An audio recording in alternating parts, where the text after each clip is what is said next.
Good morning, everybody. So today we're finishing Romans chapter 1, and next week we'll jump to Romans chapter 2. Okay, so just a little bit of background. We go back to what happened in Romans 1, no? So si Paul, if you remember, he was a missionary. He wanted to go to Spain and to all the other places, but because Rome was such a good location, Paul wanted Rome to be his base of operations. So he sent a letter to Rome, and he wanted Rome to unite as a church because there were lots of Jewish Christians and there were lots of Gentile Christians. And so he wanted the church to be so united so that he could use it as a base so he could go to other missionary journeys. So remember, in Romans chapter 1, verse 1 to 17, we talked about the righteousness of God revealed. You remember that?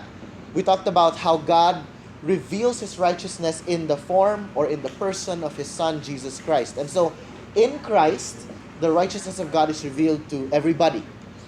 Now, in Romans 18 to 32, we're going to talk about how the depravity of man is revealed, and then how the wrath of God is revealed as a response. So Romans chapter 1 is actually the three revelations that God does. The revelation of God's righteousness, and then the depravity of man, and then the wrath of God. Okay? So, who is He going to reveal this to? So He's going to reveal it to two kinds of people. One, the irreligious or immoral pagans. And secondly, the religious and outwardly moral Jews. So in other words, He reveals it to those nga, they say nga, there's no God, di ko mutuo ana. And the other one is the one who says, oh, mutuo ko sa Ginoo, pero very religious, pero wala joy heart towards God. Ang heart is still against the Lord.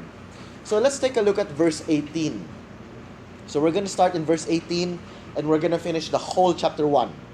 So Romans 1:18 says, for the wrath of God is revealed from heaven against all ungodliness and unrighteousness of men, who by their unrighteousness suppress the truth. For what can be known about God is plain to them because God has shown it to them. So when we talk about the wrath of God, it's not some kanabitang gisamukan lang siya, and so it was like some impulsive outburst of anger.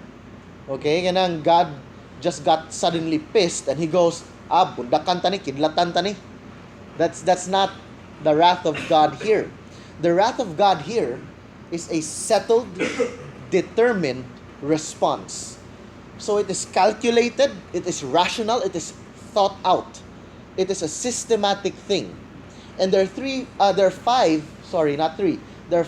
kinds of wraths of God. And so a lot of people think it's just hell. That's only one kind. There are five. The first kind is called the eternal wrath. That's hell. There's a second kind of wrath. It's called the eschatological wrath or judgment day. So that's a very limited, specific kind of wrath that will happen on that day lang. And then there's the third, the cataclysmic wrath. The cataclysmic is when you see Noah's flood, Sodom and Gomorrah, nga God uwan niya kayo. That's cataclysm or cataclysmic wrath. Then you have consequential wrath, sowing and reaping. So for example, if a person always does something, he gets the consequences of that sin. That's consequential wrath, or sowing and reaping a kind of wrath. And then there's the fifth, which is actually the most subtle, but just as deadly, the abandonment wrath. When God abandons certain people, and He removes what we call common grace.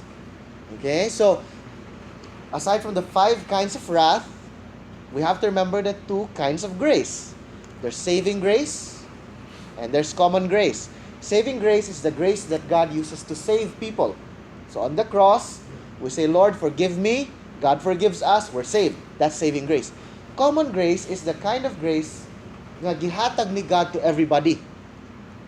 Okay, so for example, oxygen.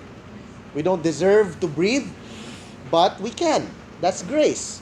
The sunlight that comes down, rain that falls on the crops, that's all common grace. There's another kind of common grace. It's called restraining grace. God restrains evil. So He does it using many things. The government, kung sa Davao pa, God uses Duterte. Di ba? Duterte is a form of common grace because gipugnan ang wickedness and ang sin. So God actually pugongs or prevents man from becoming completely wicked. There's a preacher, his name is Paul Washer, and he says it this way: if not for the common grace of God, we will be so wicked, we're gonna make Hitler look like a choir boy. Okay? So, common grace is like a tranquilizer. Have you ever seen a dog nga kanang itong nanay rabies nga murag buang nga iro? Like, it's in the street niya, kumuduol ka, paakon ka sigurado. Okay.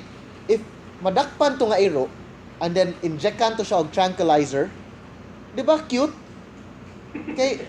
Tranquilizer man sa natulog. Oh, so cute. That's common grace. Once you remove the tranquilizer, the effect, it's very scary. The dog is again, we have to kill it. We have to put it down or something, or put it to sleep. Okay, it's a menace na to society.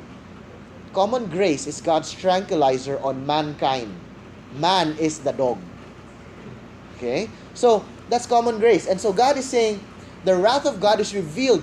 What kind of wrath is God going to reveal? So we'll find out in the text. And He's revealing it to who? Against all ungodliness and unrighteousness of men, who by their unrighteousness suppress the truth. Guys, there's a difference between ungodliness and unrighteousness, huh? It sounds like synonyms, but they're different. The ungodliness is a lack of reverence to God, lack of devotion. They don't worship God. They don't thank God. Or sometimes, mo pray lang ta kung natay kailangan. That's ungodliness. Unrighteousness is the effect of ungodliness. So what's the effect? They no longer conform to God's law, magpalayo sila sa Ginoo, or kung duo lang ta kay Lord, tabangi ko. Pag humanog tabang, no more. Hands off. Shake the dust off my feet na dayon. Diba? So, they try to suppress the truth. They try to deny the truth. This is a denial of your conscience. Have you ever heard people saying, even if sayop na, ingnan lang kag, okay ra na ba yoy? Baka sasabi tao tanan tao, okay ra na. Have you heard that? That is a denial of conscience. Others deny God Himself. They say stuff like, "What my God? Say God ba? Kakita ba mos Ginoo man? So walay God." Atheism. So they deny God. They deny the conscience that God gave. They deny the creator of all the creation that you see around you. They deny God. They suppress the truth. In other words, in denial. Yeah? Now, verse 19. For what can be known about God is plain to them because God has shown it to them.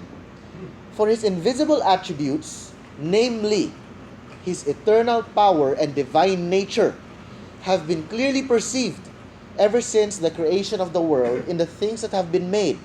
So they are without excuse. Basically, a lot of people will say this to you. I'm sure you've heard this. Ka-unfair good sa mga tao mo adto sa hell nga wa ka dungog sa gospel. Have you heard people say that? What about those people in the desert or in the islands and no one ever preached to them? They're innocent. So you mean to say God will send them to hell? The first question is, are they really innocent? They're not. No one is innocent. And secondly, according to Paul, he says, creation itself is already a testimony of the existence of God. For example, if you see a watch, kita kag relo, will anybody say nga, bay, kanang relo ba? It just happened. No. Everyone will assume, nadyo'y gahimo sa relo. If you look at a handkerchief, you'll say, nadyo'y ni knit ana. It doesn't just accidentally form itself together and appear. And so by pure logic, you see all creation and you look at yourself, someone must have made everything. That's just logical. But they deny. So there's no such thing as a person who's innocent or a person nga excused. Kay wa kuno kadungog. That's not possible. And he says pa jud here, ang gipakita ni God is His divine nature and His eternal power. Eternal power by creation, creating everything. Divine nature, His mercy. If you live in the desert and you say, God, or heaven, please let it rain para magkatanom niya, magka-harvest. That's God's mercy. Kung sobra kainit na clouds nga moagi, ay salamat. That's God's mercy. Gigukod ka og lion in the desert siguro, or if you live in Africa, a lion chases you, naka-survive ka, wa ka madakpan, nadagma ang lion. Di ba? That's God's mercy. So, di ba, God is showing His mercy, God is showing His power through creation and through events. So people are without excuse. But look at what He says. For although they know God, or they knew God, they did not honor Him as God, or give thanks to Him. But they became futile in their thinking, and their foolish hearts were darkened. The key phrase here is, as God. They did not honor Him as God. A lot of people, they say they honor God, but they don't really honor Him as God. You know what they do? They honor Him as servant. God, do this. God, do that. God, kailangan ko ani. God, give me. They honor Him as a servant. Others honor Him as a force. Pero Star Wars ba? Gigamit bitaw. So they claim things by faith. God has to do this kay what's a choice kay my faith. So as a force. Others honor God as evolution or as the cosmic fate or accident, or sa atua pa in Tagalog, in Bisaya, bahala na. Yeah, but bahala comes from the word bathala. Right? And bathala, our older translation of bathala is a fatalistic God.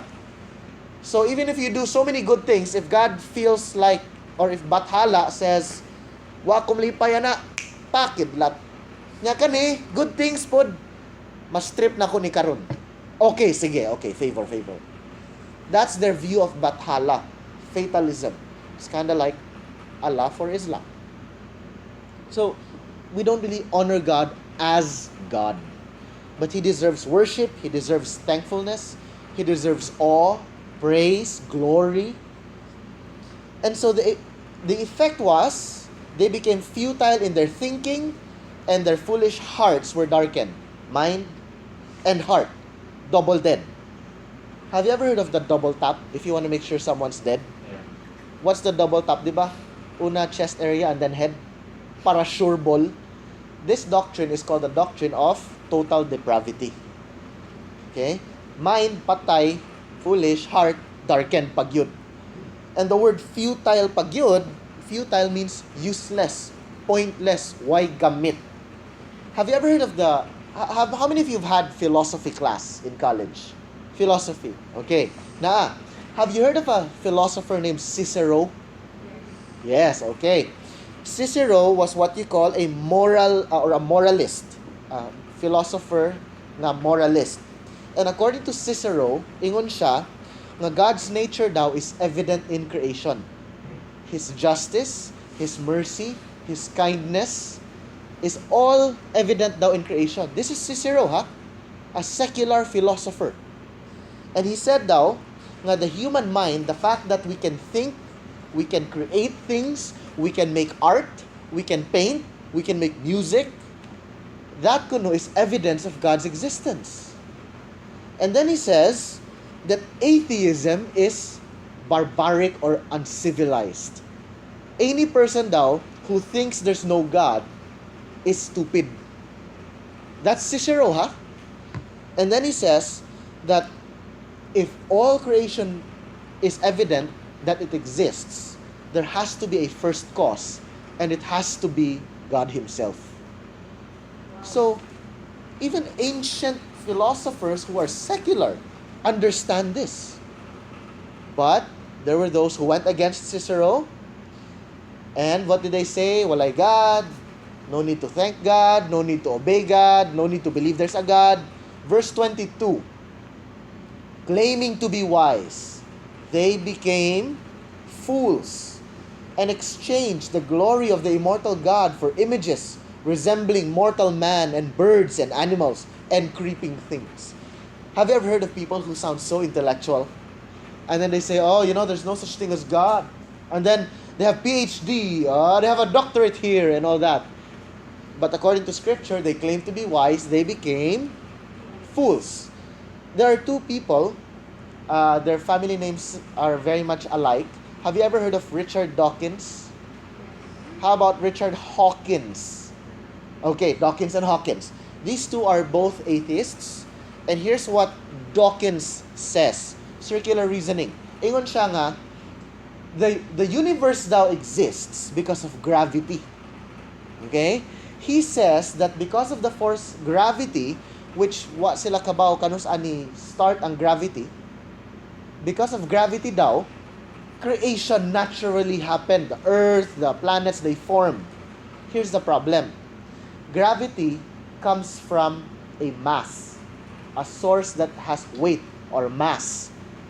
And the thing that holds the mass or weight together is gravity. So, how can something go together with gravity because of gravity if there's no mass there in the first place, in the center of that? So you see the problem there? Circular reasoning. It's like saying na which came first, the chicken or the egg? And then they'll say the chicken because there's an egg because there's a chicken. Huh? It doesn't make sense. That's Dawkins. And then you can read the thesis of Hawkins naman pod. I don't know if you've heard about this guy. You've probably seen him in some movies. He's in a wheelchair and okay. Yeah, so you know him, no? Alright, the genius kono. And he says that evolution happened and creation happened because of sheer necessity. There was a need for creation to happen, that is why it happened. That doesn't make sense. They claim to be wise, but it's like saying spam, you like spam? Or bacon? It's like saying bacon exists because bacon is bacon. That doesn't make sense. So claiming to be wise, they became fools. And look at the tragedy. They exchanged the glory of immortal God for creeping things. People begin to worship creation instead of creator. And we do that all the time today. But instead of worshiping the sun, the moon, the stars, we worship technology, we worship our devices, we worship the newest version of the iPhone, the Samsung, the tablet, pop idols. We worship singers, we worship Justin Bieber or whoever pa now, Britney Spears. Well, that's my age is showing. Or Aldab, yes, or diba, we worship basketball players, celebrities. Man is wired to worship, but instead of worshiping God, creation na lang. Now look at what happened. God got angry, and look at the response. Therefore, God gave them up in the lusts of their hearts to impurity, to the dishonoring of their bodies amongst themselves, because they exchanged the truth of God, the truth about God for a lie, and worshipped and served the creature rather than the Creator, who is blessed forever. Amen. For this reason, God gave them up to dishonorable passions. So, have you ever heard people say, hala, grabe na kayong evil in this world. Grabe na kayong moral decay. The devil is winning. Have you heard that? They assume na if daghan nag wickedness and evil sa kalibutan, the devil is winning daw.